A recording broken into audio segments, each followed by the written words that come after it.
வணக்கம் நண்பர்களே, நானே நம்பர் சேனலுக்கு அன்புடன் வரவேற்கிறேன். என் கையில் இருக்கிறது சூரிய தாமரை 20 பைசா. முன்பக்கம் இப்போ பார்க்குறது வந்து நீங்கள் பின்பக்கம் 20 காசு. சரிங்களா? இந்த காசு அச்சிட்டது வந்து 1968லேருந்து 77 வரைக்கும் அச்சடித்தாங்க. ஜூன் 30 2011 அதிகாரப்பூர்வமாக ஆர்பிஐ சொல்லிட்டாங்க செல்லாது அப்படின்னு. ஏன்னா இது 20 காசு அடிக்கிறதுக்கு 40 காசு செலவாச்சான். அதனால் நிப்பாட்டிட்டாங்க.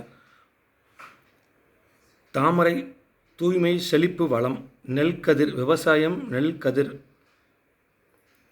சூரியன் ஆற்றல் வளர்ச்சி புதிய இந்தியா 1970 உலக உணவு வேளாண்மை அமைப்புக்காக உணவு திட்டத்துக்காக இந்திய அரசாங்கம் இந்த காசை அடித்தாங்க. இந்தியாவின் நோக்கம் உலகத்தில் யாரும் பசியோடு இருக்கக்கூடாது, அதான் விவசாயம் செழிக்கணும். இதோட மதிப்பு நாணய சேகரிப்பாளருக்கு கொடுக்கறது 10 ரூபா முதல் 50 ரூபா. யூஎன்சி காசு அப்படின்னா 1500 ரூபா வரைக்கும் போகும். யூஎன்சினா ரேர் காயின். நம்ம கொடுக்குறது வந்து கல்விக்காக தான், இந்த நோக்கத்துக்காக தான் கொடுக்குறோம். அந்த வீடியோ வேறு எதுக்கும் கிடையாது. நானே நம்பரும் சேனல் சப்ஸ்கிரைப் பண்ணிக்கோங்க. இந்த 20 காசு பிடிச்சதுன்னா ரெட் ஆர்ட் போடுங்க, 10 காசு பிடிச்சதுன்னா க்ரீன் ஆர்ட் போடுங்க. நன்றி நண்பர்களே.